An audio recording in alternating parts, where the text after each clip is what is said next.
நேயர்கள் அனைவருக்கும் மேலும் ஒரு சூப்பரான மதிய வணக்கம். நீங்கள் கேட்கவிருக்கும் இந்த நிகழ்ச்சி எஃப்எம் ரெயின்போவின் ஹலோ டாக்டர் நிகழ்ச்சிக்காக ஆர்ஜே மோகனா. நேயர்களே, ஹலோ டாக்டர் நிகழ்ச்சியில் பல்வேறு மருத்துவம் சம்பந்தமான விஷயங்கள் எல்லாம் தெரிஞ்சுக்கிட்டு வரோம் இல்லையா? ஸோ அந்த வரிசையில் இன்னைக்கு உடல் உறுப்பு தானத்தின் முக்கியத்துவம் இது குறித்து நமக்கு விளக்கம் தர இருக்காங்க புதுச்சேரி ஜிப்மர் மருத்துவமனையின் சிறுநீரகவியல் துறை தலைவர் மற்றும் பேராசிரியர் டாக்டர் ஸ்ரீஜித் பரமேஸ்வரன் அவர்கள். எஃப்எம் ரெயின்போவின் ஹலோ டாக்டர் நிகழ்ச்சிக்கு உங்களை வரவேற்கிறேன் doctor. Welcome to the show. வணக்கம் டாக்டர். நேற்று இந்த தேசிய உடலுறுப்பு தினம் அனுசரிக்கப்பட்டது இல்லையா? ஸோ இன்னைக்கு உடலுறுப்பு தானம் சம்மந்தமாக நிறைய விஷயங்களை உங்ககிட்ட நாங்கள் தெரிஞ்சிருக்கிறோம். ஃபஸ்ட்டு இந்த 2025 ஆண்டோடைய தேசிய உடலுறுப்பு தானத்துக்குன்னு ஏதாவது கருப்பொருள் தீம்னு ஏதாவது இருக்கா டாக்டர்? ஆமாம், அதோட தீம் என்னன்னா அங்குதான் ஜீவன் சஞ்சீவினி அபியான் சொல்லுவாங்க. அது ஹிந்தியில் அங்குதான்னா உறுப்பு தானம், சஞ்சீவினி அபியான்னா சஞ்சீவினா எல்லாருக்கும் தெரியும். அந்த ராமாயணத்தில் லக்ஷ்மணனுக்கு உயிரை காப்பாற்றுறதுக்காக ஹனுமான் கந்தபாதன பர்வத்திலிருந்து எடுத்துகிட்டு உயிரை காப்பாற்ற வச்சதுக்கு ஒரு உதாரணமாக சொல்கிறாங்க. நீங்கள் உறுப்பு தானத்தினால இன்னொரு ஆளோட உயிர் காப்பாற்றலாம், அது ஒரு உதாரணமாக சொல்கிறாங்க. அதில் 3 தீம் தான் இருக்குது. ஒன்று, இந்த உறுப்பு தானம் பண்ணுறவங்களோடையும் அவரோட ஃபேமிலியை ஆனர் பண்ணுறது, அவரை பாராட்டுறது. நீங்கள் ஒரு பெரிய இறந்த பிறகு ஃபேமிலி எல்லாருமே ரொம்ப துக்கத்தில் இருப்பாங்க. அந்த ஒரு சூழ்நிலையில் கூட உறுப்புகள் தானமாக வழங்கி இன்னொரு ஃபேமிலி, ஒரு 8 ஃபேமிலி வரைக்கும் ஹெல்ப் பண்ணுறதுக்கு முன் வந்ததுக்கு அவரே பாராட்டுறது ஒன்று. அது ஒரு பெரிய விஷயம், அது சின்ன மேட்டர் இல்லை. 2, இந்த மாதிரி கிட்னி இல்லைன்னா லிவர் உறுப்புகள் கிடைக்கிறவங்களோட லைஃப்பில் அது எந்த அளவுக்கு ஒரு சேஞ்ச் கொண்டு வந்திருக்குது. டயாலிசிஸில் இருப்பாங்க, ரொம்ப கஷ்டப்பட்டுட்டு இருப்பாங்க. அவங்க நார்மல் ஒரு மனிதனாகவே வேலைக்கு போய் சம்பாதிச்சு ஃபேமிலியை கொண்டு போகிற மாதிரி சூழ்நிலை வந்துட்டாங்க. அந்த குவாலிட்டி ஆஃப் லைஃப் டிஃப்ரென்ஸ் வருது. இதை பற்றி பொதுமக்களுக்கு இன்ஃபர்மேஷன் கொடுக்கறது. 2, ஏன் இந்த உறுப்பு தானம் இவ்வளோ முக்கியமாக இருக்குது, அதோட இம்பார்ட்டன்ஸ் என்ன, ஏன்னா நிறைய மக்களுக்கு கிடைக்கிறது இல்லை. இந்த 3 மேட்டரை ஹைலைட் பண்ணுறதுக்கு தான் வருஷம் இந்த ஒரு ஆர்கன் டொனேஷன் டேன்னு சொல்லிட்டு ஒரு ப்ரோக்ராம் கவர்மெண்ட்டில் பண்ணுறாங்க. Okay doctor. இந்த ஆகஸ்ட் 3ஆம் தேதி இது ஏன் ஃபிக்ஸ் பண்ணுறதுக்கான என்ன காரணம்? அது என்னன்னா, இந்தியாவில் முதல்ல மூலசாவை பிரெயின் டெத்திலிருந்து ஹார்ட்டு தானமாக கொடுக்க முடியும், கிட்னி உயிரோட கொடுக்கலாம். முதல்ல ஹார்ட் டிரான்ஸ்பிளான்ட் பண்ணது 1994 ஆகஸ்ட் 3ஆம் தேதி எய்ம்ஸ் ஹாஸ்பிட்டல் டெல்லியில் பண்ணாங்க. அந்த டே தான் இப்போ வருஷம் ஆர்கன் டொனேஷன் டேவாக பண்ணிட்டு இருக்காங்க. ஓகே, அதோட சக்ஸஸ் எப்படி இருந்தது டாக்டர்? அது சக்ஸஸாக தான் இருந்தது. அதுக்கப்புறம் பேஷண்ட் ரொம்ப நாள் ஹெல்த்தியாக இருந்தாங்க ஹார்ட் டிரான்ஸ்பிளான்ட் பண்ண பிறகு. ஓகே, அதனால அந்த டேட்டை ஃபிக்ஸ் பண்ணியாச்சு, organ donation date. Okay doctor, இப்போ இந்த தேசிய உடலுறுப்பு தானம் இல்லையா, அன்னைக்கு என்னென்ன விஷயங்கள்லாம் செய்யப்படுது, ஏதாவது அவேர்னஸ் கொடுக்கப்படுதா, இல்லை நேற்று என்னென்ன விஷயங்கள்லாம் செய்யப்பட்டது கவர்மெண்ட் சைடில்? இது ருட்டீனாக இப்போ ரொம்ப நாளாகவே பண்ணிட்டு இருக்கிறது தான். வருஷம் இந்த ஆர்கனைசேஷன் டேயில் இதோட மெயின் பர்பஸ் என்னன்னா, பொதுமக்களுக்கு அவேர்னஸ், இது என்ன, இந்த மேட்டர்னா, இது உறுப்பு தானம்னா என்ன, அது ஏன் பண்ணணும், அது ஏன் முக்கியமாக இருக்குதுன்னு சொல்கிறதுக்கு தான். அப்போது கவர்மெண்ட் லெவலில் கூட இப்போது ஹாஸ்பிட்டலில் கூட ட்ரான்ஸ்பிளான்ட் பண்ணுற ஹாஸ்பிட்டலில் அந்த போன வருஷம் ஒரு வருஷத்தில் எத்தனை பேர் ஃபேமிலி உறுப்பு தானம் பண்ணாங்களோ அவங்களே கூப்பிட்டு வர வச்சுட்டு அவரே பாராட்டுறது, அவருக்கு ஆனர் பண்ணுறது. அவர் வேறையும் நிறைய பேர் இருப்பாங்க. நீங்கள் என்ன இதோட என்ன டிஃப்ரென்ஸ் கிடைச்சது, யாருக்கு கிட்னி இல்லைனா லிவர் கிடைச்சி அவர் எப்படி இருக்காங்க, அது மாதிரி சொல்லி அவரே பாராட்டுறது மெயின். இப்போ உங்களுக்கு தெரியும், இப்போ உறுப்பு தானம் பண்ண பிறகு அன்னைக்கே அந்த ஃபியூனரலுக்கு டைமுக்கு கலெக்டர் எல்லாம் போய், இப்போ பாண்டிச்சேரியில் கூட அது மாதிரி பண்ணிட்டு இருக்காங்க. வீட்டுக்கு கலெக்டர் வந்துடுவாங்க, அவர் ஆனர் பண்ணிட்டு போயிடுவாங்க உறுப்பு தானம் பண்ணுறாங்க. தமிழ்நாட்டில் அது மாதிரி இருக்குது. அதே மாதிரி ஃபேமிலிக்கு ஆனர் பண்ணுறது ஒன்று. அதுக்காக ஒவ்வொரு ஹாஸ்பிட்டல்லையும் அவங்களே வர வச்சு அவரோட டைரக்டர், இப்போ டைரக்டர் மெடிக்கல் சூப்பரிண்டெல்லாம் இருப்பாங்க, அவர் ஆனர் பண்ணுவாங்க அவர் பண்ண அந்த வேலைக்கு. 2வது என்னன்னா, இந்த எத்தனை பேஷண்ட் இப்போது கிட்னி ஃபெயிலியருக்கு ஆல்ரெடி டயாலிசிஸில் இருந்து இல்லைனா லிவர் ஃபெயிலியர்லேயே டோனர் இல்லாமல் இதுக்காக வெயிட் பண்ணிட்டு இருக்காங்க. அது நிறைய ரொம்ப லட்சக்கணக்கான பேஷண்ட் இருக்குது இந்தியாவில் பார்த்தாலே. இப்போ அது அந்த ப்ராப்ளம் எவ்வளோ பெரிய ப்ராப்ளம் அது. அதனால் முடிஞ்ச அளவுக்கு இது மாதிரி சுச்சுவேஷன் வரும்போது உறுப்பு தானம் பண்ணுறது எவ்வளோ முக்கியம், அந்த மாதிரி ஒரு அவேர்னஸ் கொடுக்குறாங்க. இதுக்காக பப்ளிக் அவேர்னஸ் இப்போ நம்ம பண்ணிட்டு இருக்கோம்ல, எனக்கு பொதுமக்களுக்கு இதை பற்றி சொல்கிறதுக்கு ஒரு உதாரணம். அதே மாதிரி ஒவ்வொரு ஹாஸ்பிட்டல்லையும் அவரோட ஸ்டாஃப் இல்லைன்னா பேஷண்ட்ஸுக்கு மாதிரி பண்ணுவாங்க. அப்புறம் ஜிம்மரில் நாங்கள் என்ன என்ன பண்ணுவாங்கன்னா ஸ்கூல் காலேஜ் ஸ்டூடெண்ட்ஸுக்கெல்லாம் கொஞ்சம் இந்த அவேர்னஸ் வர்றதுக்காக competition, picture drawing competition, skit, இந்த மாதிரியெல்லாம் இந்த தீமில் ஆர்கனைசேஷன் தீமில் வந்து கண்டக்ட் பண்ணிவிட்டு ப்ரைஸ் கொடுக்கறது. இப்போ அது அழகாக பண்ணுவாங்க, குழந்தைகள்லாம் ஸ்கூலில் இருக்கிறவங்க நல்லா பண்ணுவாங்க.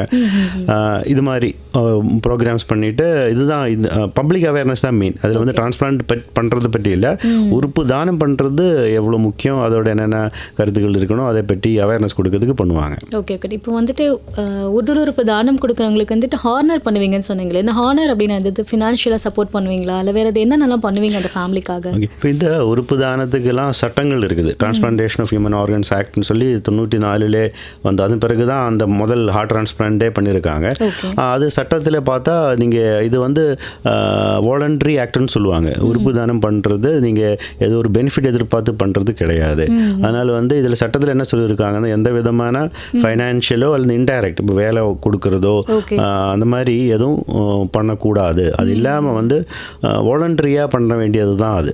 அதுக்கு ஒரு பெனிஃபிட் எதிர்பார்த்து பண்ணக்கூடாதுன்னு சட்டத்தில் இருக்குது. அதனால் வந்து ஒஃபிஷியலி வந்து யாருமே இப்போ ஜிப்மரோ வேறு ஹாஸ்பிட்டலில் இருந்தோ நீங்கள் உறுப்பு தானம் கிட்னி தானமாக நீங்கள் கொடுங்க, நாங்கள் வந்து உங்களுக்கு காசு பே பண்ணுற அந்த மாதிரி பண்ண முடியாது, அது இல்லீகல். ஓகே. அப்போ ஹானருங்கிறது அவருக்கு வந்து முதலே வந்து அவரே ஓனர் வந்து பெரிய இப்போ கலெக்டர் இந்த மாதிரி வீட்டுக்கு வராங்க, அவர் பேசுகிறாங்க, நீங்கள் வந்து ஒரு பெரிய இது பண்ணிட்டீங்க, நிறைய பேருக்கு நல்ல விஷயம் பண்ணிட்டீங்க, நிறைய பேருக்கு திருப்பி இன்னொரு உயிர் கிடைக்கிற மாதிரி. ஆமாம் அந்த மாதிரி சொல்லுவாங்க. அப்புறம் சர்டிஃபிகேட் கொடுப்போம் அவங்களுக்கு, இந்த மாதிரி இவர் ஃபேமிலியில் இவங்களுக்கு இவர் வந்து வாலண்டரியாக உறுப்புகள் தானமாக கொடுத்துட்டாங்கன்னு சொல்லி. அது வந்து அவர் வேறு ஏதாவது வேலைக்கு அப்ளை பண்ணும்போதெல்லாம் அதை யூஸ் பண்ணலாம். ஆனால் வந்து இது கண்டிப்பாக உங்களுக்கு பெனிஃபிட் வரும் அந்த மாதிரி கிடையாது. Okay okay doctor. இப்போ இந்த முக்கியத்துவம் நிறைய சொன்னீங்க இல்லையா, இதோட முக்கியத்துவம் தான் என்ன டாக்டர்? உறுப்பு தானம் கொடுக்கறதுனால எவ்வளோ பேஷண்ட்ஸ் வந்துட்டு அதோட வெயிட் பண்ணிட்டு இருக்காங்க, இன்னும் நமக்கு எவ்வளோ தேவைப்படுது, இதோட முக்கியத்துவம் இதை பற்றி சொல்லுங்களேன் கொஞ்சம். அது இப்போது அது கணக்கு பார்த்தாலே உங்களுக்கு தெரியும். இப்போ இந்தியாவில் பார்த்தா ஒரு வருஷம் புதுசாக எத்தனை பேஷண்ட்டுக்கு வந்து கிட்னி ஃபெயிலியர் வருதுன்னு பார்த்தா 2.5 லட்சம் பேஷண்ட் வந்து ஒரு வருஷம் புதுசாக, அதில் நிறைய பேர் டயாலிசிஸ் பண்ணிட்டு உயிரோடு இருப்பாங்க, நான் அதை பற்றி சொல்லலை. ஒவ்வொரு வருஷமும் புதுசாகவே 2.5 லட்சம் பேர் புதுசாக கிட்னி ஃபெயிலியரில் போகுது. இப்போ அவங்களுக்கு கிட்னி ஃபெயில் ஆகிடுச்சுன்னா அப்புறம் ஒன்றுக்கு டயாலிசிஸ் பண்ணணும், டயாலிசிஸ் வெளியில் வரணும்னா கிட்னி மாற்றினா தான். அதே மாதிரி லிவர் ஃபெயிலியர், கிட்னி ஃபெயிலியருக்கு சரி நீங்கள் சொல்லலாம் நீங்கள் டயாலிசிஸ் பண்ணி கூட உயிர் காப்பாற்றலாம், நிறைய வருஷம் கூட இருக்கலாம். ஆனால் லிவர் ஃபெயிலியருக்கு என்ன பண்ணுறது, ஹார்ட் ஃபெயிலியருக்கு என்ன பண்ணுறது, எந்த ஆப்ஷனும் கிடையாது. இந்த மாதிரி ஹார்ட் டயாலிசிஸ்லாம் லிவர் டயாலிசிஸ் சொல்லிட்டு ஆப்ஷன் கிடையாது.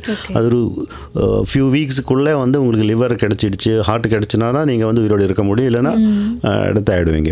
அந்த நம்பர் பார்த்தாலே இப்போது இந்தியாவில் பார்த்தா அதுக்கு பதிவு பண்ணுற ரெஜிஸ்டர் இருக்குது, அதில் 5 லட்சத்துக்கு மேலே பேஷண்ட்ஸ் வந்து வெயிட் பண்ணுறாங்க. கிட்னி லிவர் ஹார்ட் எல்லாமே சேர்த்து நான் சொல்கிறேன். ஜிப்மரில் மட்டும் பார்த்தா கூட கிட்னிக்காக 400 பேர் வெயிட் பண்ணுறாங்க. டயாலிசிஸில் இருந்து எப்போ கிடைக்கும்னு சொல்லிட்டு அதுவும் வெயிட்டிங் பீரியட் இருக்குது. 7-8 வருஷத்துக்கு அப்புறம் தான் பதிவு பண்ண பிறகு கூட இந்த மாதிரி. அது ஏன் ப்ராப்ளம்னா எத்தனை பேஷண்ட் கிட்னி ஃபெயிலியர் ஆகுறாங்களோ அந்த அளவுக்கு டொனேஷன் இருந்தால் தானே அது வெயிட்டிங் இல்லாமல் வரும். டொனேஷன் வந்து அதுவும் ரொம்ப கம்மியாக இருந்துச்சு, இப்போ ஓரளவு இம்ப்ரூவ் ஆகிருக்குது. கணக்கு 0.8 per million பாப்புலேஷன் சொல்லுவாங்க. அதாவது 10 லட்சம் பாப்புலேஷனில் ஒரு வருஷம் 0.8 தான் உறுப்பு தானம் நடக்குது. அது ரொம்ப கம்மி. அது நம்ம பார்க்கும் வேறு இன்னொரு ஃபார் எக்ஸாம்பிள் யூரோப்பியன் கண்ட்ரீஸில் பார்த்தா 35 பெர் மில்லியன் பாப்புலேஷன் சொல்லுவாங்க. அப்போ நம்ம 35 அங்கே இருக்குது, 0.8 அங்கே இருக்குது. நமக்கு தேவையான அளவுக்கு உறுப்பு தானம் நடக்கிறது இல்லை. உயிரோடு இருக்கிறவங்களாகட்டும் இறந்த பிறகு ஆகட்டும், நிறைய வந்து கிட்னி ஃபெயிலியர், லிவர் ஃபெயிலியர், இப்போ நாளுக்கு நாள் சர்க்கரை வியாதி, பிபி, ஹார்ட் அட்டாக் இதெல்லாம் அதிகமாக வருது. அப்போ வந்து நியாயமாக அந்த கிட்னி ஃபெயிலியர், லிவர் ஃபெயிலியரோட இருக்கிற மக்கள் வந்து நம்பர் அதிகமாக வந்துகிட்டே இருக்கும். அதுக்கு ஏற்ற மாதிரி உறுப்பு தானம் நடக்கிறது இல்லை, பெரிய ஒரு கேப் இருக்குது. அது நம்ம கம்மி பண்ணணும்னா உயிரோடு இருக்கிறவங்க கொடுக்கறது பார்த்தா கொஞ்சம் கஷ்டம். நீங்கள்லாம் யோசிச்சு பாருங்கள், ஒரு ஃபேமிலியில் வந்து ஒரு ஆளுக்கு கிட்னி ஃபெயிலியர் ஆகிடுச்சுன்னா அந்த ஃபேமிலியில் எத்தனை பேர் இருப்பாங்க? அப்பா அம்மா ஏஜாக இருக்கலாம், குழந்தைகள் 18 வயசுக்கு கொடுக்க முடியாது, அப்புறம் இருக்கிறது கூட பிறந்தவர் ஒய்ஃப் தான் இருக்கும். இந்த காலத்தில் நிறைய பேருக்கு வெயிட் இருக்கும், ஓவர் வெயிட்டாக இருக்கும், சர்க்கரை வியாதி இருக்கும், பிபி இருக்கும், அப்புறம் குரூப் மேட்ச் ஆகணும். இப்போ இதெல்லாம் கண்டிஷன் பார்த்தா டோனர் இருக்காது ஃபேமிலியில். பழைய காலத்தில் சரி 10 பேர் கூட பிறந்தவர் இருக்கிறது, அதில் யாராவது மேட்ச் ஆகும். இந்த காலத்தில் நம்ம இப்போ உயிரோடு இருக்கிறவங்க மேட்சான ஒரு டோனர் கிடைக்கிறது கஷ்டம். இன்னொரு ஆப்ஷன் இருக்கிறது இப்போ தற்சமயத்துக்கு வந்து மூலசாவு ஏற்பட்டு அந்த பிரெயின் டெட் கெடாவர் டோனர்னு சொல்கிறது தான். அது வந்து இந்த மாதிரி 0.8 10 லட்சத்தில் ஒரு 0.8 டொனேஷன் தான் நடக்குது. பேஷண்ட்ஸ் வந்து 10 வருஷம் 8 வருஷம் எல்லாம் வெயிட் பண்ணி வாங்குற மாதிரி இருக்குது. இப்போ பார்த்து தெரியுதுல்ல, இது நிறைய பேர் கஷ்டப்படுறாங்க. கிட்னி வாங்கிட்டீங்கன்னா அவர் ஹெல்த்தியாகவே இருக்கலாம். அதுக்கு அது கெடாவர் டொனேஷன் வந்து இன்னும் அதிகமாக நடந்தால் தான் இந்த அளவுக்கு பேஷண்ட்ஸு உடனே கிட்னி இல்லைனா லிவர்லாம் கிடைக்கிற மாதிரி இருக்கும். Okay okay. இப்போ நம்ம உடம்புல என்னென்ன உறுப்புகளெல்லாம் தானம் செய்யலாம்? இது டொனேஷன் வந்து நீங்கள் உயிரோடு இருக்கும்போது பண்ணலாம், இறந்த பிறகு பண்ணலாம். இப்போ உயிரோடு இருக்கும்போது நம்ம எல்லா உறுப்புகளும் தானமாக கொடுக்க முடியாது இல்லை. கிட்னி வந்து 2 இருக்கிறதுனால ஒரு கிட்னி கொடுக்கலாம். லிவர் வந்து பெரிய ஆர்கன் அது, அதனால் வந்து அதோட ஒரு பாதி நீங்கள் கட் பண்ணி இன்னொரு ஆள் கொடுக்கலாம். அப்படி தான் உயிரோடு இருக்கிற கொடுக்கும்போது அது மாதிரி தான் பண்ணுவாங்க. இருதயம் ஒன்று தான் இருக்குது, நீங்கள் கொடுக்க முடியாது. லங்ஸ் கொடுக்க முடியாது. அப்போது உயிரோடு இருக்கிறவங்க கொடுக்க முடியறது லிமிட்டட் தான். ஒரு கிட்னி கொடுக்கலாம், பாதி லிவர் கொடுக்கலாம், அவ்வளோதான். ஓகே. ஆனால் இறந்த பிறகு அந்த மாதிரி ரெஸ்ட்ரிக்ஷன் கிடையாது. மூலசாவு ஏற்பட்ட பிறகு கெடாவர் டிரான்ஸ்பிளான்ட் பண்ணும்போது 2 கிட்னி பார்த்தா உறுப்புகள் வந்து 8 பேருக்கு வந்து பெனிஃபிட் ஆகும். எப்படின்னா 2 கிட்னி இருக்குது. லிவர் வந்து பெரிய லிவர்னால் அது கட் பண்ணிவிட்டு பாதி வந்து ஒரு அடல்ட்ஸுக்கு இன்னொரு சின்ன பீஸு வந்து ஒரு குழந்தைக்கு கொடுக்கலாம். குழந்தைகளுக்கு கூட கிட்னி லிவர் ஃபெயிலர்லாம் வரும். அப்புறம் 2 லங்ஸ் இருக்குது, 2 பேர் கொடுக்கலாம். ஹார்ட்டு இன்னொரு ஆள் கொடுக்கலாம். அப்புறம் குடல் வந்து கேன்சரோடு இருக்கிறவங்களுக்கெல்லாம் அது தேவைப்படும். அந்த மாதிரி டிரான்ஸ்பிளான்ட் பண்ணலாம். இது வந்து உறுப்புகள். அதுக்கப்புறம் டிஷ்யூன்னு சொல்லியிருப்பேன். இப்போ கண்ணு தானம் பண்ணுறது கோர்னியா மட்டும்தான் அது டிஷ்யூ. அப்போ அது மாதிரி எலும்பு, நரம்பு, கை கட்டான ஆக்சிடென்ட்டில் கை கட்டானவங்களுக்கு கை டிரான்ஸ்ஃபர் பண்ணி இது மாதிரிலாம் பண்ணிருக்கு. நாங்கள் 3 பேஷண்ட்க்கு பண்ணியிருக்கோம். அது மாதிரி டிஷ்யூ பார்த்தா அப்போ ஒரு கெடாவர் பார்த்தா உறுப்பு தானமே 8 பேருக்கு பெனிஃபிட் ஆகுது. அப்புறம் இந்த டிஷ்யூ பார்வை கிடைக்குது, கை கிடைக்குது. இந்த மாதிரி நிறைய பேஷண்ட்டுக்கு பெனிஃபிட் ஆகும். இப்போது உயிரோடு இருக்கும்போது நீங்கள் ஒரு கிட்னி லிவர் அந்த மாதிரி தான் கொடுக்க முடியும். இறந்த பிறகு எல்லாமே தானமாக வழங்கலாம் நீங்கள். ஓகே. இப்போ கண்ணு கூட நமக்கு 2 இருக்குது. நம்ம உயிரோடு இருக்கும்பொழுது கண்ணு தானமாக கொடுக்க முடியுமா? கொடுக்க முடியாதுல்ல. நீங்கள் அது மாதிரி அது அலவுடும் கிடையாது. நீங்கள் யாருக்கு கண்ணு டிஷ்யூ எதுவுமே வந்து உயிரோடு இருக்கிறவங்களிருந்து தானமாக வாங்க முடியாது. ஓகே. உயிரோடு இருக்கிறவங்க வந்து இன்னொரு ஆளுக்கு பார்வை கொடுக்கறதுக்காக கண்ணு எடுத்து ட்ரான்ஸ்ஃபர் பண்ணுறதுக்கு சட்டத்திலே அலவுடு இல்லை, நீங்கள் பண்ண முடியாது. Okay okay okay doctor. இப்போ இறந்ததுக்கப்புறம் எவ்வளோ நேரத்துக்குள்ளே அந்த உடல் உறுப்பு வந்துட்டு தானம் செய்யணும்? கடாவர் சொன்னீங்க இல்லையா, மூளைச்சாவு இருக்கிறாங்க. அப்போ இந்த இறந்தது சொல்லும்போது அது ரெண்டு விதம் இருக்குது. ஓகே. ஒன்று வந்து மூளைச்சாவுன்னு சொல்லுவாங்க, பிரெயின் டெத். இப்போது ஆக்சிடென்ட்டில் தலையில் அடிபட்டுடுச்சு, மூளை டேமேஜ்.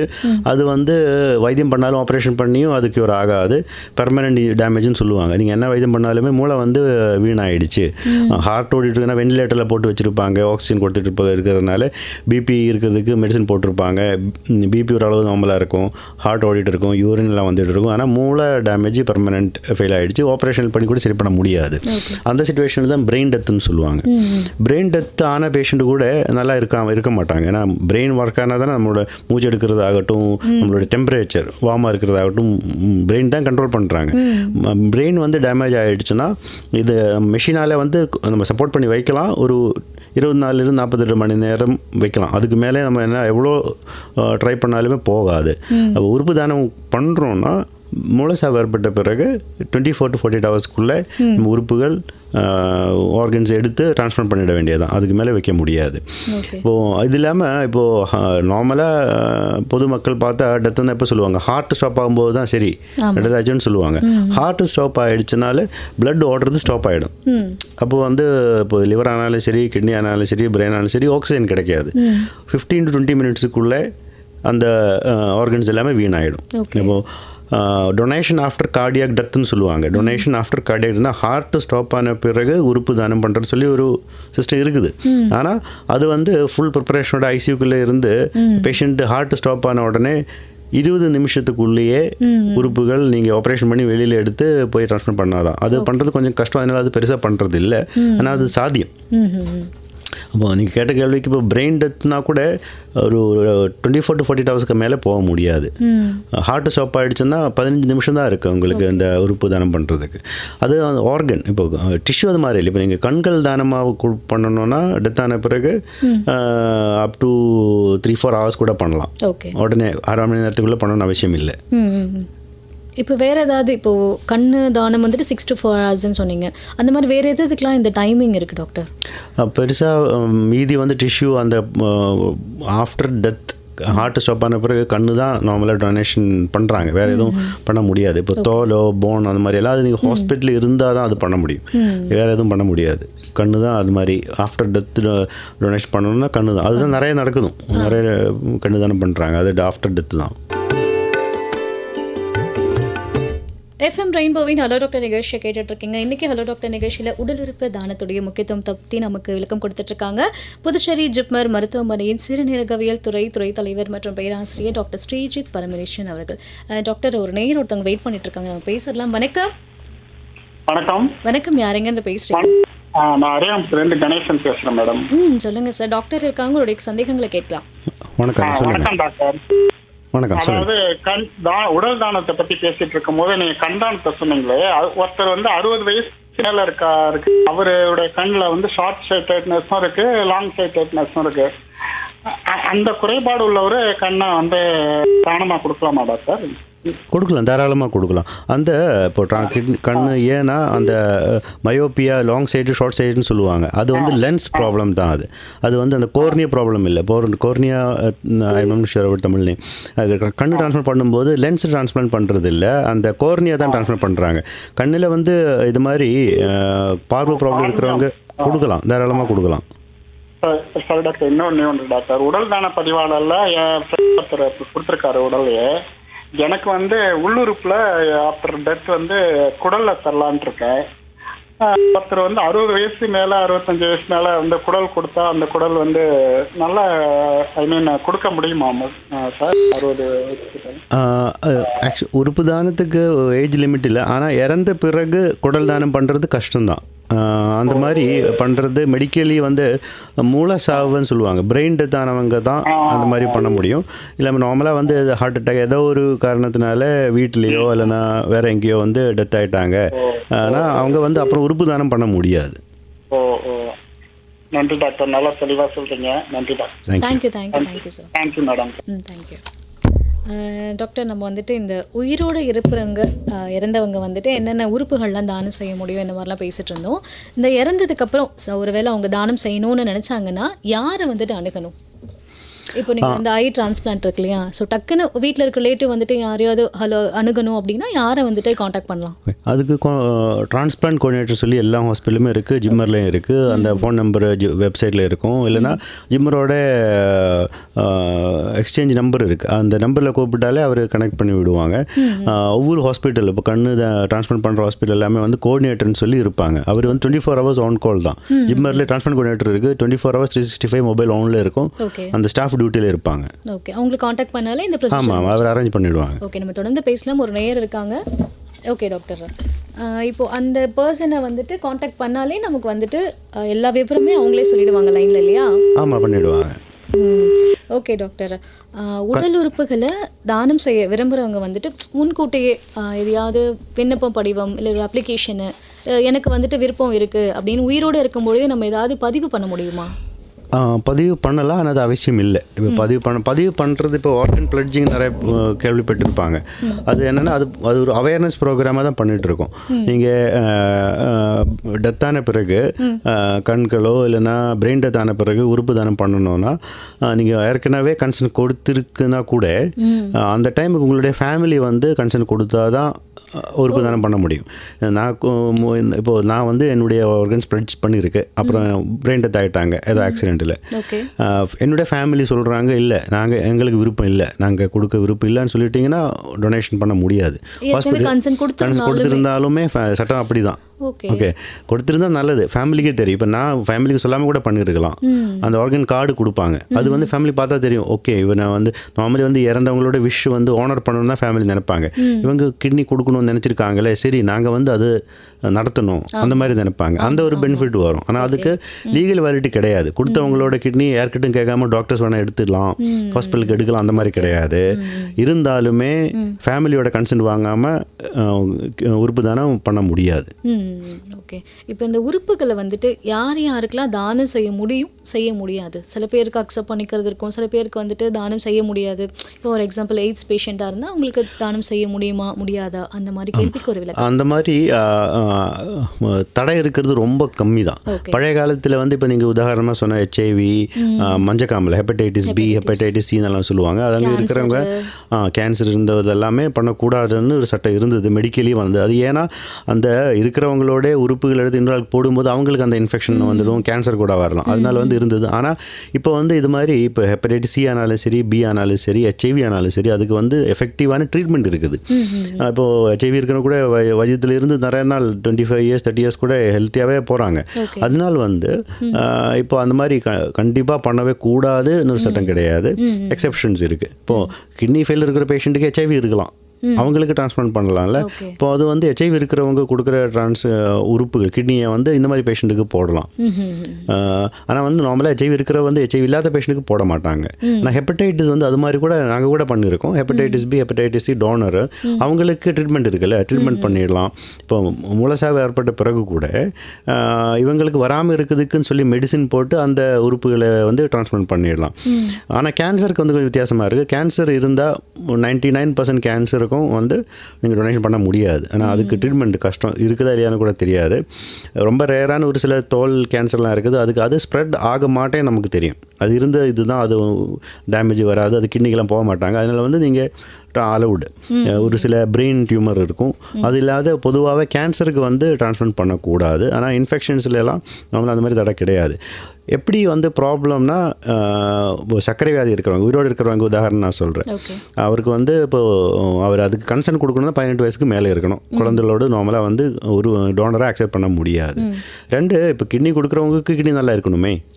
அவங்களுக்கு வந்து கிட்னி, இப்போது ஒரு பேஷண்ட்டுக்கு வந்து சர்க்கரை இருக்குது, பிபி இருக்குது, அவங்க யூரின் டெஸ்ட் பண்ணும்போது அதில் ப்ரோட்டீன் இருக்குது, அவங்க வந்து எனக்கு பையனுக்கு நான் கிட்னி கொடுக்குறேன்னு சொன்னால் யாரும் வாங்க மாட்டாங்க, வாங்கக்கூடாது. ஏன்னா அவங்களுக்கே கிட்னி வியாதி வர்றதுக்கு ரிஸ்க் அதிகம்.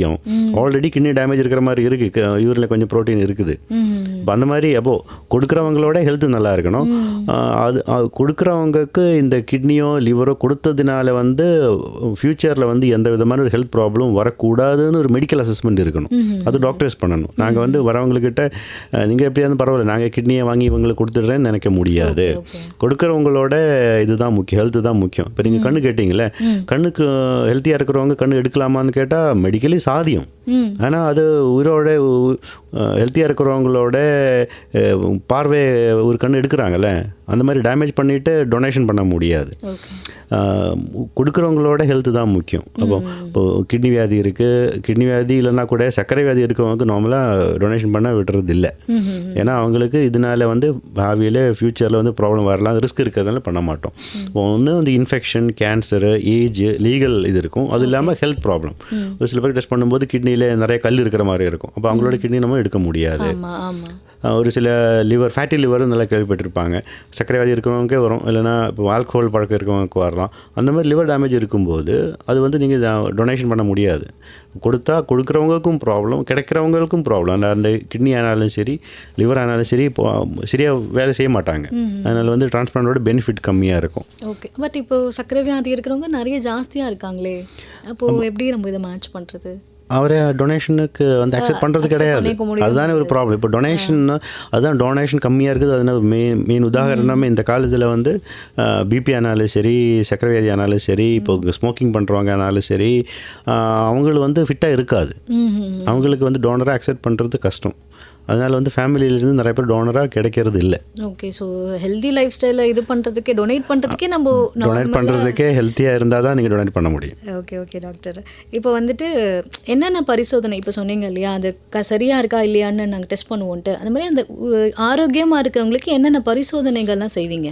இப்போ அதில் பரிசோதனைகள்னு சொன்னால் 2 மேட்ரு மெயினாக இருக்குது. ஒன்று, உறுப்புகள் இப்போ உயிரோடு இருக்கிறவங்க கொடுக்குறாங்கன்னா கிட்னி எடுக்கணும், லிவர் எடுக்கணும், அது என்ன இருந்தாலுமே அது பெரிய ஆப்ரேஷன்.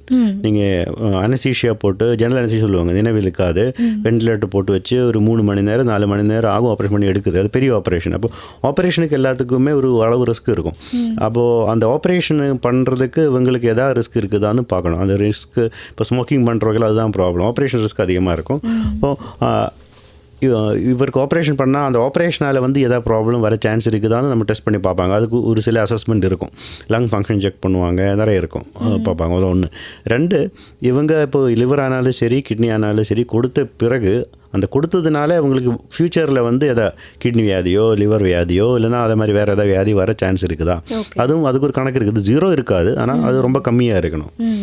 3, இவங்களுக்கு ஒன்றும் ப்ராப்ளம் இல்லை, கொடுக்குறவங்களுக்கு இந்த கிட்னி லிவர், அதுதான் இந்த உதாரணம். Infection, cancer. அப்போது டோனர் வந்துட்டிங்கன்னா முதல்ல வந்து இவங்களோட உறுப்புகளெல்லாம் ஹெல்த்தியாக இருக்கா, கிட்னி லிவர் எல்லாமே நல்லா வேலை செய்கிறாங்களா, இவங்களுக்கு வந்து பேஷண்ட்டுக்கு போகிற மாதிரி இன்ஃபெக்ஷனோ கேன்சரோ அந்த மாதிரி வியாதி இருக்குதா, இவங்களுக்கு ஆப்ரேஷனுக்கு ஃபிட்னஸ் கரெக்டாக இருக்கா, ஆப்ரேஷன் பண்ணி இந்த உறுப்புகள் எடுத்த பிறகு ஃப்யூச்சரில் கொடுத்ததுனால வந்து நார்மலாக யாருக்கு வேணால் எந்த வியாதி வேணால் வரலாம். அது இல்லாமல் இந்த கொடுத்ததுனாலன்னு சொல்லிட்டு இவங்களுக்கு வந்து ஒரு ரிஸ்க் இருக்கக்கூடாது. இது அந்த 4 கேட்டகரின்னு சொல்லலாம். அதில் நிறைய டெஸ்ட் பண்ணுவாங்க. நான் அது எல்லாமே மெடிக்கலில் போகிறது இல்லை. ஆனால் இந்த 4 கேட்டகரியில் தான் டெஸ்ட் பண்ணுவாங்க. நிறைய ஸ்கேன்ஸ் இருக்கும்.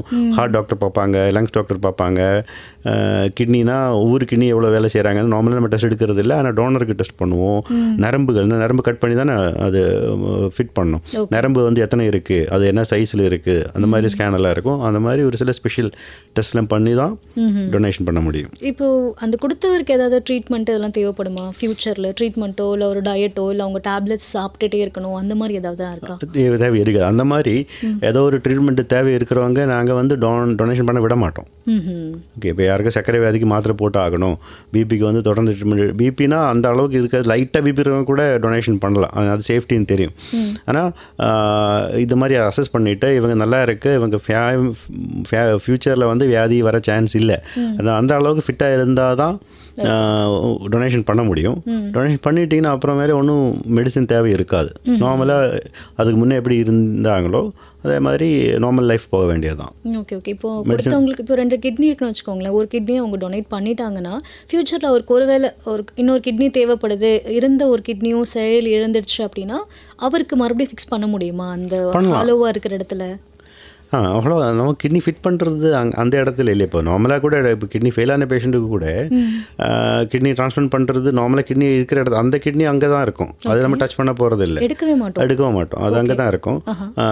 நம்ம போடுறது வயர் கீழே தான், வேறு இடத்துல தான் கிட்னி ஃபிட் பண்ணுவாங்க. அந்த ஒரிஜினலி இருக்கிற கிட்னி அங்கே தான் இருக்கும். அது ரொம்ப ரேராக தான், ஏதாவது ஒரு காரணம் இருந்தால் தான் எடுத்துடுவாங்க, இல்லைன்னா அது எடுக்க மாட்டோம். நம்ம ஃபிட் பண்ணுறது நார்மலாக கிட்னி ஃபிட் பண்ணுறாங்கன்னா வயர் கீழ் பகுதியில் தான் ஃபிட் பண்ணுவாங்க. ஓகே, இப்போது டோனருக்கு வந்து கிட்னி ஃபெயில் ஆகிடுச்சுன்னா அது ரொம்ப ரேர் தான். ஓகே, கிட்னி ஃபெயில் ஆகிறது நம்ம இதெல்லாம் அசஸ் பண்ணிட்டு தான் அலோவ் பண்ணுறாங்க. அதன் பிறகு ரொம்ப ரேராக வரலாம். அப்போ அவங்களுக்கு கிட்னி ட்ரான்ஸ்பிளான்ட் பண்ணலாம், அவங்களுக்கு ப்ரையாரிட்டி இருக்கும். ஃபார் எக்ஸாம்பிள், ஒரு பேஷண்ட் வந்து அவரோட யாருக்கா ஃபேமிலி யாருக்கா கிட்னி கொடுத்துட்டாங்க, அப்புறம் ஒரு 20 இயர்ஸுக்கு அப்புறம் அவங்களுக்கே வந்து ஏதோ ஒரு காரணத்தினால கிட்னி ஃபெயில் ஆகிட்டாங்கன்னா, ஒரு டயாலிசிஸ்க்கு போயிட்டீங்கன்னா அவங்க வந்து இந்த அலோக்ஷன் வெயிட்டிங் லிஸ்ட் இருக்குல்ல, அவர் வந்து இன்றைக்கி கிட்னி ஃபெயில் ஆகிருக்கலாம், அவர் அந்த வெயிட்டிங் லிஸ்ட்டுக்கு டாப்பில் போயிடும், முதல் நம்பரில் போயிடும். சட்டம் அப்படி தான் இருக்குது. டோனர் வந்து ப்ரையாரிட்டி, அவருக்கு மோஸ்ட் ப்ரையாரிட்டி டோனருக்கு. டொனேஷன் பண்ண பிறகு கிட்னி ஃபெயிலியர் போயிட்டீங்கன்னா அடுத்த கிட்னி எப்போ வராங்களோ அது இவங்களுக்கு தான் முதல்ல போகணும். வேறொரு பேஷண்ட் சில பேர் 2 வருஷமாகவே 10 வருஷமாக வெயிட்டிங்கில் இருக்கலாம் கிட்னி ஃபெயிலியர் பேஷண்ட். ஆனால் டோனர் இருக்குதுன்னா முதல்ல அவங்களுக்கு தானே. அது ரொம்ப ரேர், அந்த மாதிரி சிச்சுவேஷன் வரதில்லை. நாங்கள் இப்போது 10 வருஷமாக பொண்டிச்சேரியில் பண்ணிகிட்டு இருக்கோம். ஒரு டோனர் கூட வந்து அந்த மாதிரி கிட்னி தேவைப்பட்ட சிச்சுவேஷனுக்கு போகல. ஆனால் அந்த மாதிரி இருக்குதுன்னா அதில் ஆல்ரெடி சட்டத்தில் சொல்லியிருக்காங்க, ப்ரையாரிட்டி அவருக்கு தான், அவர் ஆல்ரெடி கொடுத்துருக்காங்க. அதனால் வந்து அடுத்து நெக்ஸ்ட் கிட்னி எப்போ வராங்களோ அவருக்கு வெயிட்டிங் டைம் எல்லாம் கிடையாது, உடனே கொடுத்துருவாங்க. ஓகே, இப்போ நீங்கள் கிட்னி சொன்னீங்க, ஆக்சுவலி அந்த இடத்துல தான் இருக்கும், இன்னொரு இடத்துல தான் நாங்கள் ரீப்ளேஸ்மெண்ட் கொடுப்போம் அப்படின்னு சொன்னீங்களே, அதே மாதிரி தான் மற்ற ஆர்கன்ஸ்க்குமே இருக்குமா டாக்டர்? இல்லை, அது மாதிரி இல்லை. ஹார்ட்னா ஹார்ட் எடுத்துட்டு அங்கே தான் ஃபிக்ஸ் பண்ண முடியும். லிவர்னா அந்த லிவர் எடுத்துட்டு அந்த இடத்துல தான் ஃபிட் பண்ண முடியும். கிட்னிக்கு தான் வந்து நம்ம வேற இடத்துல ஃபிட் பண்ணுற மாதிரி இருக்கும். Okay doctor. எஃப்எம் ரெயின்போவின் ஹலோ டாக்டர் நிகழ்ச்சியை கேட்டுட்ருக்கீங்க. இன்றைக்கி ஹலோ டாக்டர் நிகழ்ச்சியில் உடல் உறுப்பு தானத்துடைய முக்கியத்துவம் இது குறித்து நமக்கு விளக்கம் கொடுத்துட்ருக்காங்க புதுச்சேரி ஜிப்மர் மருத்துவமனையின் சிறுநீரகவியல் துறை தலைவர் மற்றும் பேராசிரியர் டாக்டர் ஸ்ரீஜித் பரமேஸ்வரன் அவர்கள். டாக்டர், நம்ம நிறைய விஷயம் பேசிகிட்டு இருந்தோம். இப்போ இந்த உடல் உறுப்பு தானம் இருக்கு இல்லையா, இதுக்கு குவாலிஃபிகேஷன் தகுதினா என்ன டாக்டர்? உயிரோடு இருக்கிறவங்களுக்கு என்னென்ன தகுதிகள் இருக்கணும், இறந்தவங்களுக்கு என்ன தகுதிகள் இருக்கணும்? உயிரோடு இருக்கிறவங்களுக்கு மெயினாக என்னென்னா அவங்க வந்து உறுப்பு தானமாக கொடுத்த பிறகு எந்த விதமான ஒரு ஹெல்த் ப்ராப்ளம் வரக்கூடாது. இப்போது சட்டத்தில் பார்த்தா ஒன்று அதுக்கு சம்மதம் தெரிவிக்கணும், கட்டாயப்படுத்தி யாரும் வாங்க முடியாது. அதனால் வந்து 18 வயசுக்கு மேலே இருக்கணும். ஓகே. 2 அவங்க ஹெல்த் நல்லா இருக்கணும். இப்போ கிட்னி கொடுக்குறாங்கன்னா அவங்களுக்கு வந்து கிட்னி வியாதி ஏற்படுற மாதிரி எதுவும் ரிஸ்க் இருக்கக்கூடாது. இப்போது சர்க்கரை வியாதி ஆகட்டும், பிபி ஆகட்டும், ஒரு சில வியாதிகள் இருக்குது, எஸ்எல்இ இதெல்லாம் சொல்லுவாங்க, ஆர்த்ரைட்டிஸ் வியாதி, இல்லைன்னா அவங்க நிறைய பெயின் கில்லர் சாப்பிட்ற பழக்கம் இருக்குது, இல்லைன்னா அவருக்கு ஃபேமிலியிலேயே வந்து கிட்னி வியாதி இருக்காங்க, பரம்பரையாக வியாதி இது மாதிரி ரிஸ்க் இருக்குது. அந்த மாதிரி எதுவும் ஒரு அசஸ்மெண்ட் இருக்குது. அந்த வியாதிகள் ஃப்யூச்சரில் வர்றதுக்கு சான்ஸு இருக்கக்கூடாது. அப்புறம் வந்து இவங்களோட இப்போது வியாதி இல்லைனா கூட கிட்னி ஃபங்க்ஷன் வந்து 100% எல்லாருக்கும் ஒரே மாதிரி இருக்காது. கொடுக்கணுன்னா அந்த 2 கிட்னியும் சேர்த்து ஒரு இந்த அளவுக்கு ஃபங்க்ஷன் நார்மலாக வந்து அதுக்கு டிஃபைன் பண்ணியிருக்காங்க. 100%னா அதுக்கு வந்து ஒரு 80% ஃபங்க்ஷன் இருக்கணும் அந்த மாதிரி சொல்லியிருக்காங்க. ஒரு சில பேருக்கு கிட்னி வியாதி இல்லைனாலும் அந்த கொடுக்குற அளவுக்கு கிட்னி ஃபங்க்ஷன் இல்லாமல் இருக்கலாம். அது பல காரணத்தினால இருக்கலாம், ஏஜ்னால இருக்கலாம், பல காரணத்தினால இருக்கலாம். அந்த மாதிரி இருந்தால் வியாதி இல்லைனா கூட கொடுக்க முடியாமல் போயிடலாம். அப்புறம் நம்ம முதல்ல பேசணும், இப்போ இன்ஃபெக்ஷன் வருது, கேன்சர் வருது, இந்த மாதிரி ஒரு வியாதிகள் கிடைக்கிறவங்களுக்கு வர மாதிரி டோனர்லேருந்து போகக்கூடாது. இதுதான் மெயின். அது குவாலிஃபிகேஷன் மெயினாக வந்து சம்மதம், அவர் ஓனாகவே தெரிஞ்சு நான் என்ன பண்ணுறோம், எதுக்காக பண்ணுறோம், ஆப்ரேஷனில் வந்து எந்த ரிஸ்க் இருக்குது தெரிஞ்சு சம்மதம் தெரிவிக்கணும். இன்ஃபார்ம்டு கன்சர்ன் சொல்லுவாங்க. அதுக்கு வந்து 18 வயசுக்கு மேலே இருந்தால் தான். அப்புறம் கொடுத்ததுனால அவங்களுக்கு ஃப்யூச்சரில் எதுவும் ப்ராப்ளம் வராமல் இருக்கிறதுக்கு தேவையான டெஸ்ட்டுகள் எல்லாம் பண்ணணும். இப்போ இறந்துட்டாங்க, இப்போ நீங்கள் சொன்ன மாதிரி ஆமாம், இறந்தவங்களுக்கு இதோட இந்த அளவுக்கு ப்ராப்ளம் இல்லை. ஏன்னா ஆல்ரெடி டெத்து ஃப்யூச்சரில் வந்து அவங்களுக்கு இப்போ எதுவும் அந்த ரிஸ்க் கிடையாது. அதனால் வந்து சர்க்கரை வியாதி இருக்கிறவங்க கூட தற்சமயம் கிட்னி டேமேஜ் இல்லைன்னா கிட்னி தானமாக எடுத்து ட்ரான்ஸ்பிளான்ட் பண்ணலாம். இப்போது இன்ஃபெக்ஷன் கூட இருக்கலாம், ஆனால் அதை கண்ட்ரோல் பண்ண முடியும்னா நம்ம பண்ணலாம். வியாதியிலையோ இல்லைனா இந்த ஆப்ரேஷனுக்கு வந்து இப்போ ஆஸ்மா இருக்குது, இல்லைனா டிபி இருந்த லங்ஸ் டேமேஜ் இருக்குது, அவங்களுக்கு ஆப்ரேஷன் பண்ணுறது நார்மலாக கஷ்டமாக இருக்கும். அவங்களுக்கு டோனராக நார்மலாக அலோவ் பண்ணுறது இல்லை. ஏன்னா முழுசாக ஏற்பட்ட பிறகு அந்த மாதிரி கன்சர்ன் இல்லை. அதனால் வந்து சர்க்கரை வியாதி இருக்கலாம், பிபி இருக்கலாம், இருதய வியாதி இருக்கலாம், கேன்சர் இருக்கக்கூடாது. ஆனால் அந்த மாதிரி இருந்தும் நீங்கள் கொடுக்கலாம். ஏஜும் இந்த 18 வயசு தேவையில்லை. ஆனால் அது கன்சர்ன் கொடுக்கறது ரிலேட்டிவ்ஸ் தான் கொடுக்குறாங்க. அப்போ சின்ன வயசில் கூட டொனேஷன் பண்ணலாம். நாங்கள் ஜிம்மரில் கூட 11 மாதம் குழந்தையிலிருந்து கூட ஆர்கன் டொனேஷன் பண்ணியிருக்கோம். அதுக்கு வந்து பேரண்ட்ஸ் வந்து கன்சென்ட் கொடுத்தா போதும். இப்போ நீங்கள் சொன்ன மாதிரி சின்ன குழந்தைங்க, அந்த சின்ன குழந்தைங்களுடைய ஆர்கன்ஸை பெரியவங்களுக்கு வைக்க முடியுமா டாக்டர்? வைக்கலாம். அதுக்கும் நார்மலாக அது மாதிரி பண்ணும்போது நாங்கள் வந்து ரெசிபியண்டும் குழந்தையாக இருக்கிறதுக்கு ட்ரை பண்ணுவோம். அது மாதிரி இருக்கும். கிட்னி ஃபெயிலியர் ஆனாலும் சரி, லிவர் ஆனாலும் சரி, குழந்தைகள் கூட இருக்கும். இப்போ அந்த மாதிரி மேட்சிங் இருக்குதுன்னா அவங்களுக்கு தான் ப்ரிஃபர் பண்ணுவோம். இல்லாத பட்சத்தில் என்னென்னா, இப்போது கிட்னினா 2 கிட்னி கிட்னி கிடைக்க வேண்டிய முதல் நம்பரில் இருக்கிறவங்க அடல்ட்டு தான், வேறு குழந்தைகள் இல்லை. ஆனால் அவங்க வந்து வெயிட்டு 80 கிலோ இருக்குது, குழந்தை சின்ன குழந்தை 10 கிலோ தான் இருக்குதுன்னா 2 கிட்னியும் ஒரே பேஷண்ட்டுக்கு போட்டுடுவோம். நார்மலாக வந்து இப்போது இறந்தவங்களோட 2 கிட்னி இருக்குல்ல, ஒரு 2 கிட்னி 2 பேருக்கு தான் கொடுக்கும், ஒரு கிட்னி தான் தேவை. ஆனால் இந்த மாதிரி இருக்கும்போது சிச்சுவேஷனில் என் பிளாக் டிரான்ஸ்பிளான்ட் சொல்லுவாங்க. 2 கிட்னியும் ஒன்றாவே எடுத்து ஒரே பேஷண்ட்டுக்கு 2 கிட்னியும் ஒன்றா போட்டுடுவோம். அந்த மாதிரி கூட பண்ணலாம். அதனால் பண்ணலாம். நம்ம வந்து பண்ணாமல் இருக்கிறது ரொம்ப ரேர். யாராவது வந்து கொடுக்குறதே பெரிய விஷயம். இப்போ சம்மதம் சொல்லிட்டீங்கன்னா நாங்கள் வந்து அது டிஸ்கார்ட் பண்ணக்கூடாது. அதனால் வந்து எப்படியாவது பண்ணுவோம். ஆனால் இது மாதிரி இது ருட்டீன் தான். நாங்கள் கூட ஜிம்மரில் கூட பண்ணியிருக்கோம். குழந்தையிலிருந்து கிட்னி 2 கிட்னியும் வாங்கி ஒன்றாவே பேஷண்ட்டுக்கு கொடுக்கறது கூட என் பிளாக் டிரான்ஸ்பிளான்ட் சொல்லுவாங்க, பண்ணியிருக்கு. அப்போ பெரியவங்க கிட்ட சின்னவங்க இப்போ இது 2, இப்போ இவங்ககிட்ட இவங்க போகும்போது டாக்டர் இதே போல் தான் பண்ணலாம்.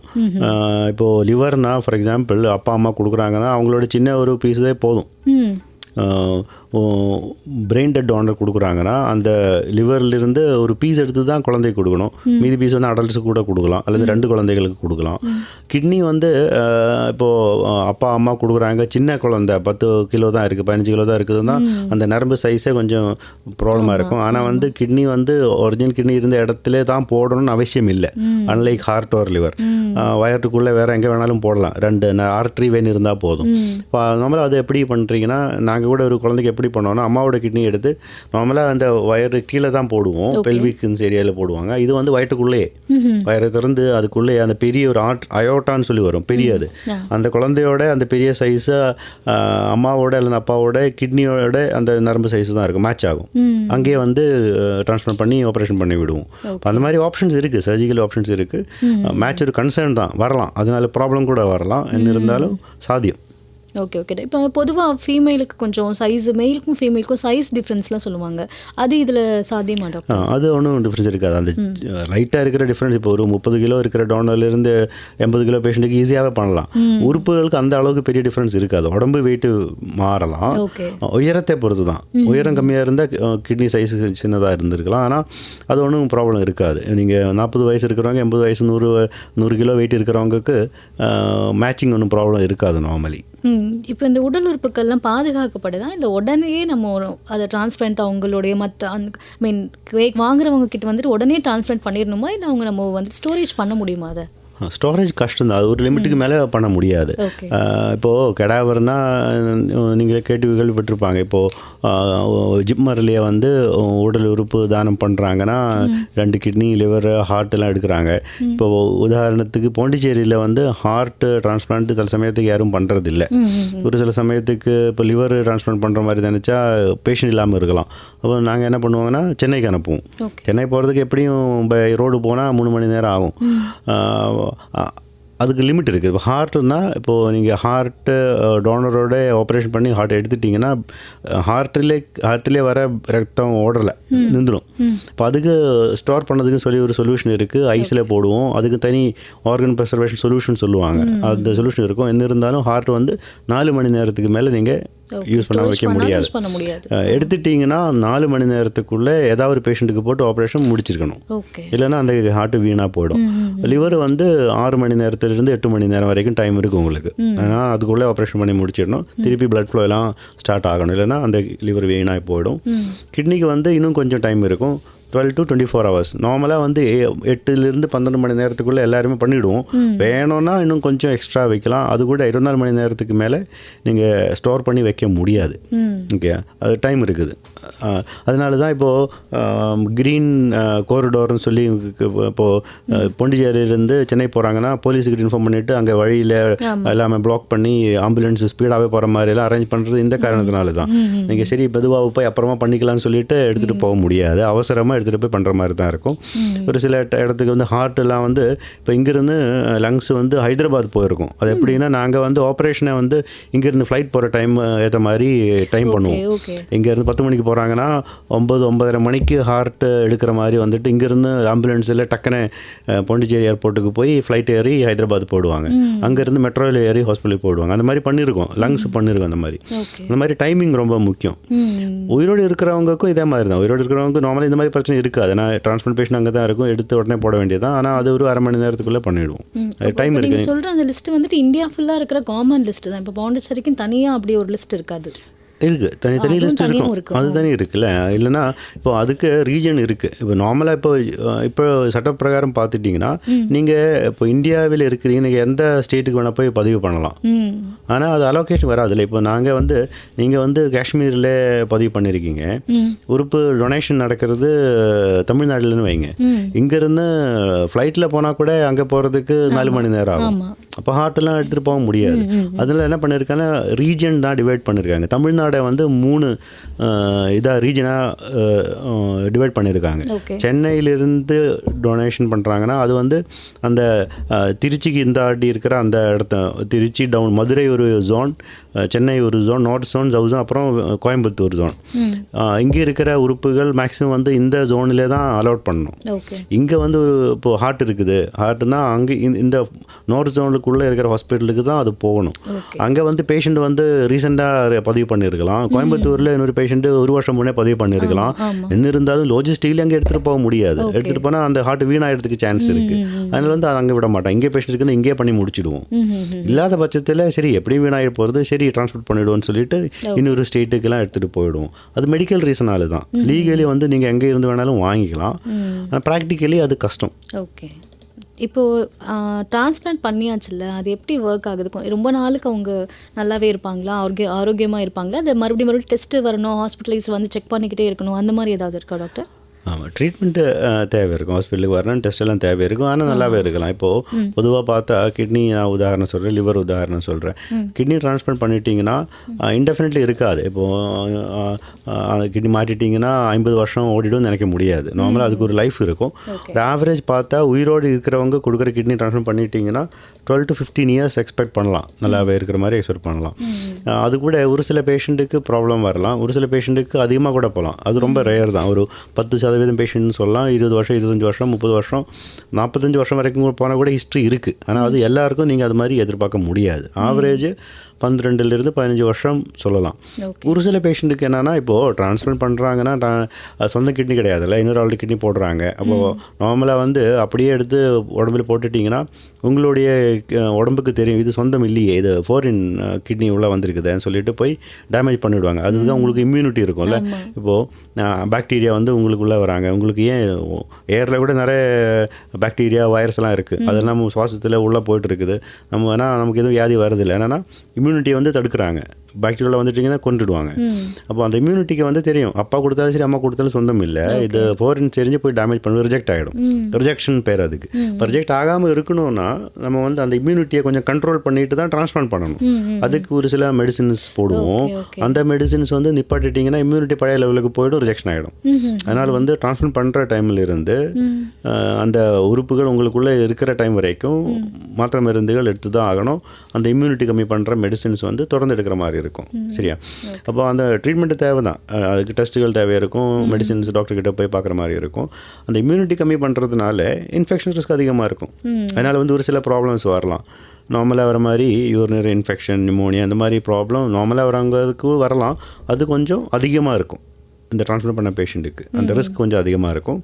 அது மட்டும் இல்லை, ஒரு சில இன்ஃபெக்ஷன் எப்படின்னா நார்மல் ஹெல்த்தி பேஷண்ட்டுக்கு வராது.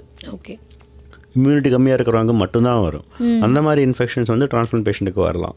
அது கூட இதெல்லாம் சொல்கிறதுக்கு சொல்லலாம்னா எல்லா பேஷண்ட்டுக்கும் வராது. ஒரு 10%, 15% பேஷண்ட்டுக்கு தான் இந்த மாதிரி ப்ராப்ளம்ஸ் எல்லாம் வரும்.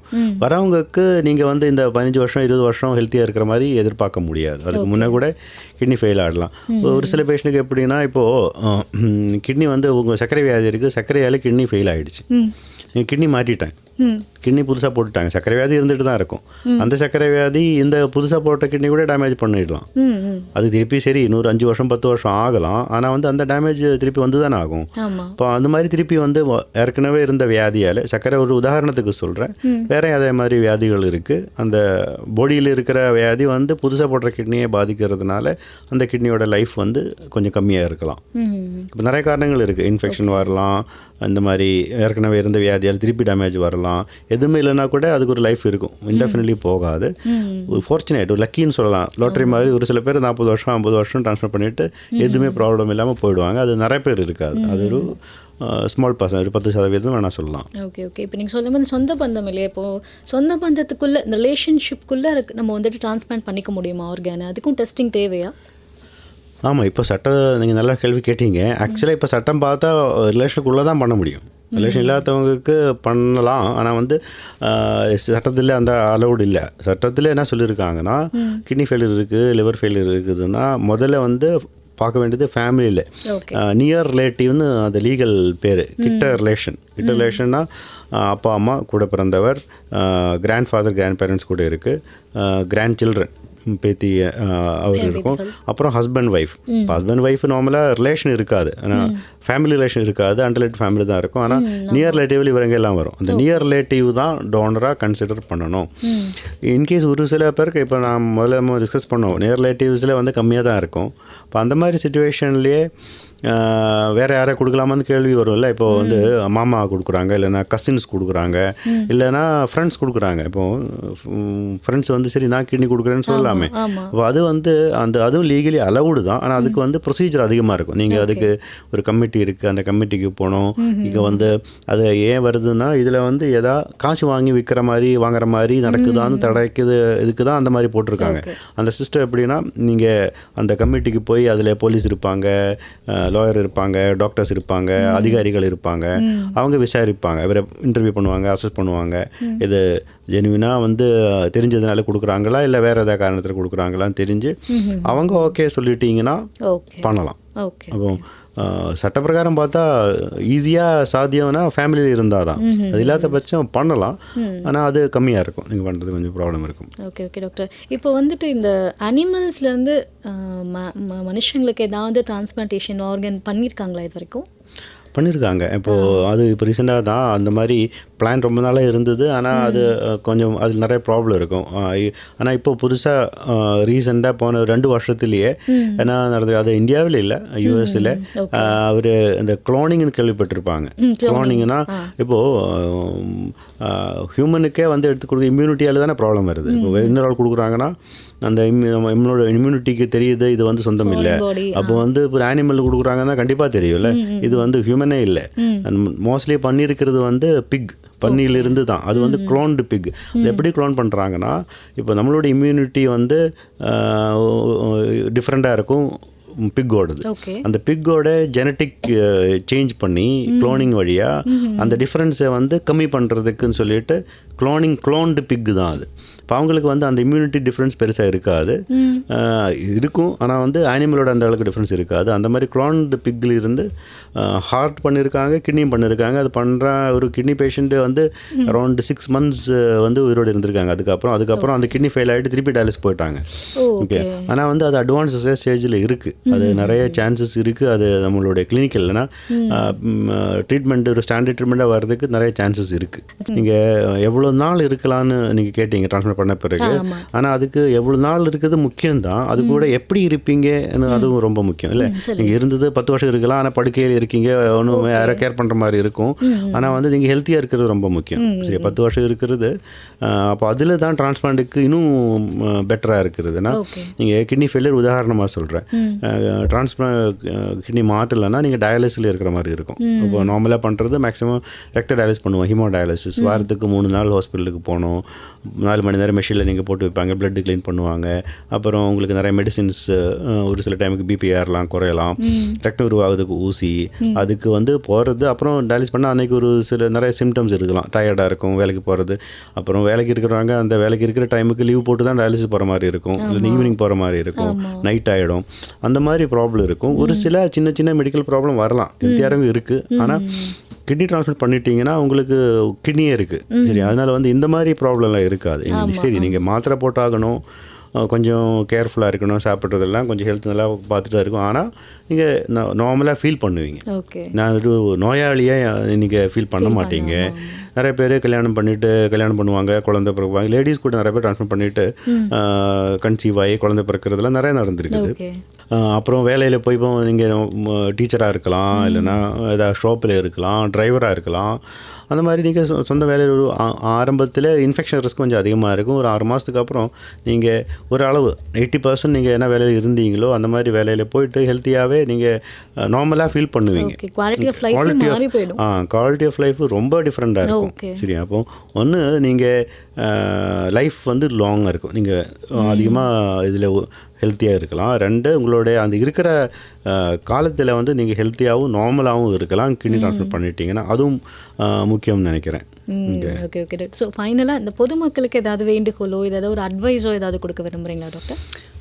அட்வைஸ் மெயின் என்னென்னா, இப்போது நாங்கள் பார்க்குறது தான் நான் சொல்லணும். இப்போது நிறைய பேஷண்ட்ஸ் வந்து மூளை சாவு ஏற்பட்டவங்க நிறைய பேர் இப்போ ஹெட் இன்ஜுரி, ஆக்சிடென்ட்டு, யாருமே ஹெல்மெட் போடுறதில்ல, போட்டாலுமே கவனமாக பார்த்து ஓட்டுறதில்லை. அதனால் வந்து ஹெட் இன்ஜுரி நிறைய இருக்குது. என்ன இருந்தாலும் இந்த மெடிக்கல் மேட்ரு சொன்னாலே வந்து நிறைய பேர் அக்செப்ட் பண்ணிக்கிறது இல்லை. ஓகே, இப்போது அதனால தான் இப்போது நான் சொன்னேன்ல, இப்போது கிட்னி ஃபெயிலியர் பேஷண்ட் நாளுக்கு நாள் அதிகமாகவே வந்துகிட்டே இருக்குது. அவங்க வந்து ட்ரான்ஸ்பிளான்ட் பண்ணிட்டீங்கன்னா நிறைய நாள் இருக்கலாம், ஹெல்த்தியாகவும் இருக்கலாம். அப்போ இன்னொரு ஃபேமிலிக்கு வந்து இன்னொரு அந்த சிச்சுவேஷனே மாறி போகுது. ஓகே, அந்த மாதிரி ஒரு சுச்சுவேஷன் இருக்கும்போது பார்த்தா இந்தியாவில் வந்து ஆக்சிடென்ட்ஸும் நிறைய நடக்குது. ஆனால் அந்த அளவுக்கு டொனேஷன் நடக்கிறது இல்லை. அதோட ப்ராப்ளம்னா நிறைய பேருக்கு இப்போ மூளை சாவுன்னா அவங்களுக்கு தெரியாது. சொன்ன சொன்னாலுமே ஒரு பாதி பேர் நம்ப மாட்டாங்க. இல்லை அவர் ஹார்ட் ஓடுது, நல்லா தான் இருக்குது, நான் வெயிட் பண்ணுறேன்னு சொல்லுவாங்க. அதனால் வந்து நான் என்ன சொல்கிறேன்னா, இந்த மாதிரி ஒரு சுச்சுவேஷன் இருக்குது. இது வந்து நீங்கள் நினைக்கிற மாதிரி ஏதாவது ஒரு பேஷண்ட்டுக்கு இல்லை, லட்சக்கணக்கான பேஷண்ட் வந்து kidney failure, liver failure, heart failure இருக்காங்க. அவங்களுக்கு உறுப்புகள் கிடைக்கிதுன்னா அவர் நிறைய நாள் ஹெல்த்தியாக வாழலாம். ஃபேமிலியிலிருந்து உயிரோடு இருக்கிறவங்க கொடுத்து கிடைக்கிறவங்க நிறைய பண்ணுறாங்க. நாங்கள் 400 கிட்ட ஜிம்மில் பண்ணியிருக்கோம். ஆனால் வந்து அது 1000 பேர் வரும்போது அல்லது 2000 பேர் வரும்போது தான் 300-400 பேருக்கு அந்த மாதிரி ஃபேமிலியிலிருந்து கிடைக்கிது. மீதியம் வந்து ஆக்சிடென்ட் கேஸ் கிடந்தால் தான் அவருக்கு இன்னொரு வாழ்வு கிடைக்கும். அந்த ஒரு ஆப்பர்ச்சுனிட்டி இருக்குது. நீங்கள் அந்த ஒரு ஆப்பர்ச்சுனிட்டியில் நீங்கள் நல்ல முடிவு எடுத்துட்டிங்கன்னா, நார்மலாக நீங்கள் மண்ணில் தான் போகுது. இது வந்து இன்னொரு 3-4 ஃபேமிலிக்கு வந்து ஒரு விடிவு கிடைக்கும். அந்த டைமில் நீங்கள் அது வேணும்னா நீங்கள் யாராவது தெரிஞ்சவங்ககிட்ட கன்சல்ட் பண்ணிக்கலாம். மெடிக்கல் டாக்டர்கிட்ட கன்சல்ட் பண்ணிவிட்டு அந்த ஆர்கன் டொனேஷனை பற்றி யோசிக்கிறது நல்லது. ஓகே. ஸோ நம்ம சொந்தக்காரவங்க வீட்டில் நம்மளுக்கு தெரிஞ்சவங்க இருந்தால் கூட அந்த ஆர்கன்ஸ் இன்னொரு 4 பேருக்கு கிடைக்கும் பொழுது அவங்க உயிரோடு இருக்கிறாங்க அப்படின்னு கூட நம்ம நினச்சிக்கலாம் இல்லையா? ஆமாம், கண்டிப்பாக. அது உங்களுடைய ஹார்ட், உங்களுடைய அந்த இறந்து போனால் இவங்களோட ஹார்ட்டில் இல்லைன்னா கிட்னியில் தான் இவரை ஓடிட்டு இருக்குது. அந்த மாதிரி ஒரு நினைவு கூட வரும்ல. அது ஐ திங்க் அந்த ஃபேமிலிக்கு வந்து அது ஒரு ரிலீஃபாக இருக்கும்னு நினைக்கிறேன். கண்டிப்பாக டாக்டர். ஸோ இன்றைக்கி எங்கள் நிலையத்துக்கு வந்து எல்லா சந்தேகங்களுக்கும் விளக்கம் கொடுத்தீங்க. ரொம்ப நன்றி டாக்டர். தேங்க்யூ. என்ன இந்த ஆர்கனைசேஷனுக்கு இங்கே கூப்பிட்டதுக்கு ரொம்ப நன்றி சொல்கிறேன். Thank you so much sir. நேயர்களே, இன்னைக்கு ஹலோ டாக்டர் நிகழ்ச்சியில் உடலுறுப்பு தானத்துடைய முக்கியத்துவம் குறித்து நமக்கு விளக்கம் கொடுத்தவங்க புதுச்சேரி ஜிப்மர் மருத்துவமனையின் சிறுநீரகவியல் துறை தலைவர் மற்றும் பேராசிரியர் டாக்டர் ஸ்ரீஜித் பரமேஸ்வரன் அவர்கள். மேலும் இந்நிகழ்ச்சியை கேட்டு ரசித்த நேரில் அனைவருக்கும் FM ரெயின்போ சார்பாக நன்றி.